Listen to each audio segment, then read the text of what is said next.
అందరికీ నమస్కారం. అమ్మ మాట అమ్మాయి బాట ఛానల్కి స్వాగతం. కథ చెప్పుకుందామా? మూఢ విశ్వాసం.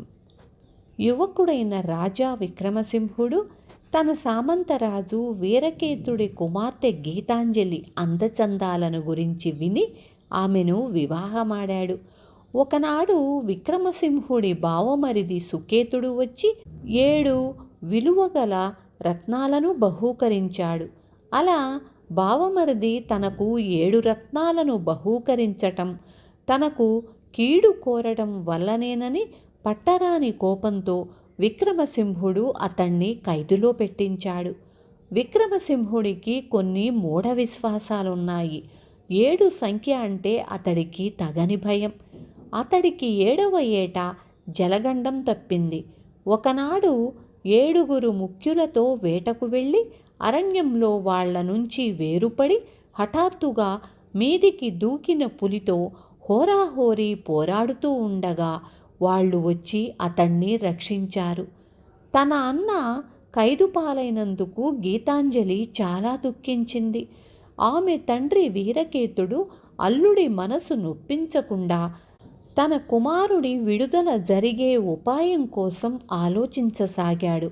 1 వారం గడిచాక విక్రమసింహుడి ఆస్థానానికి ఒక యోగి వచ్చాడు. ఆయన రాజుతో, మనిషన్నవాడికి తాపత్రయాల బాధ ఎక్కువ. 7 రోజులలో అందరూ చనిపోయేవాళ్లే. తిరిగి 7 రోజులలో పుట్టడం కూడా జరుగుతుంది అన్నాడు. ఆ మాటలకు విక్రమసింహుడు ఆశ్చర్యపోతూ, అందరూ 7 రోజులలో చనిపోవడం, తిరిగి 7 రోజులలో పుట్టడం మీరంటున్నదేమిటో నాకు అర్థం కావటం లేదు అన్నాడు. యోగి నవ్వి, రాజా, వారానికి 7 రోజులే కదా. మనిషి మరణం ఈ 7 రోజులలో ఏదో ఒక రోజున జరుగుతుంది. అలాగే పుట్టడం కూడా ఆదివారం శనివారాల మధ్య జరుగుతుంది. అందువల్లనే 7 సంఖ్యకు అంత ప్రాముఖ్యం ఉంది అన్నాడు. 7 సంఖ్యకు ప్రాముఖ్యమా? అందులో ఏడుపు ధ్వనిస్తున్నది.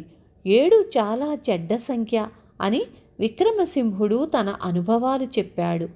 అంతా సావధానంగా విని యోగి, రాజా, 7 చాలా మంచి సంఖ్య కనుకనే 7వ ఏట జలగండం నుంచి తప్పించుకోగలిగావు. అలాగే 7 వేటకు వెళ్ళి పులివాత పడకుండా ప్రాణాలతో బయటపడ్డావు అన్నాడు.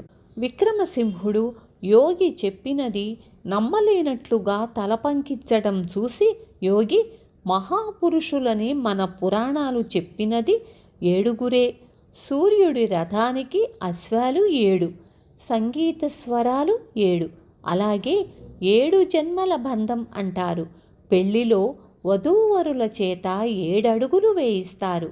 ఇప్పటికైనా గ్రహించావా 7 సంఖ్య ప్రాముఖ్యం అన్నాడు. యోగి సంఖ్యలను గురించి తనకున్న మూఢ విశ్వాసాన్ని వదిలించడానికి వచ్చాడన్న సంగతి గ్రహించలేని విక్రమసింహుడు ఈసారి 7 సంఖ్య పరమ పవిత్రమైనదన్న మరొక రకం మూఢ విశ్వాసంలో పడిపోయాడు. ఆయన తన బావమరిదిని విడుదల చేసి జరిగిన దానికి క్షమాపణ కోరాడు. ఈ యోగి వేషంలో ఉన్నది వీరకేతు ఆస్థాన పండితులలో ఒకడైన నారాయణ భట్టు. ఆయన రాజుకు జరిగిందంతా చెప్పి మన యువరాజు విడుదలయ్యాడు. కానీ మీ అల్లుడు గారు ఈసారి 7 సంఖ్య మహాపవిత్రమైనదన్న మూఢ విశ్వాసంలో పడిపోయాడని నా అనుమానం అన్నాడు నవ్వుతూ. విన్నారు కదా. రేపు మళ్ళీ ఇంకొక మంచి కథతో మీ ముందుకొస్తాను.